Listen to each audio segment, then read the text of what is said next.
Open your mind to a tale as old as time itself, sourced from a book of antiquity, the Bible. In the genesis of everything, before the first ray of sunlight kissed the earth, before stars were scattered across the cosmos, even before the concept of time itself, there was God. He existed without beginning, but solitude was not his state.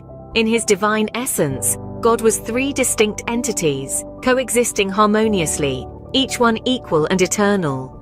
He yearned for companionship, for beings to share his existence. Thus, he created a multitude of angelic beings to surround his throne, offering praise and reverence. One among them, Lucifer, led a third into rebellion. They were cast out, and Lucifer became Satan. But this tale is not about them, rather about God's interaction with mankind. In the grand beginning, God manifested the heavens and the earth, from nothingness into existence. A formless world, blanketed in void, was awakened by the divine voice that commanded, "Let there be light." This was not the work of evolution. God created all things by merely speaking them into existence. Over 6 days, he painted the canvas of earth with plants and animals. On the 6th day, he crafted a new being from the dust, breathed life into it, and man came into existence named Adam. God conversed with Adam daily, and life was blissful. Seeing Adam's solitude, God created Eve from Adam's rib, a mate for him. They were innocent, unashamed of their nakedness, and they began to populate the earth. Such is the tale of the genesis of everything, a divine narrative of creation and companionship. The Garden of Eden, the paradise where Adam and Eve dwelt, was a utopia where they communed with God. In its midst, 2 trees stood, the tree of life and the tree of knowledge of good and evil.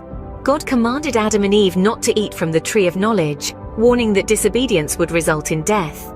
However, Satan, disguised as a serpent, convinced Eve to taste the forbidden fruit. She shared it with Adam, and their eyes were opened to their nakedness. With this act, sin entered the world, fear replaced innocence, and they hid from God. But God, in his omniscience, knew of their disobedience. Punishment was meted out, the serpent was cursed to crawl on its belly, and enmity was placed between it and Eve's descendants. Eve was condemned to pain in childbirth and submission to her husband. Adam was sentenced to toil the ground for sustenance, and death became their fate. They were banished from Eden, and the tree of life was guarded by cherubim and a flaming sword. Yet in the midst of judgment, God revealed the first promise of redemption. He prophesied that a descendant of Eve would crush the serpent's head, indicating the future victory of mankind over Satan. This prophecy pointed to Jesus Christ, who would conquer sin and death. Thus, even in the fall of man, hope was kindled. Join us in the next episode as we continue the journey through the pages of Genesis.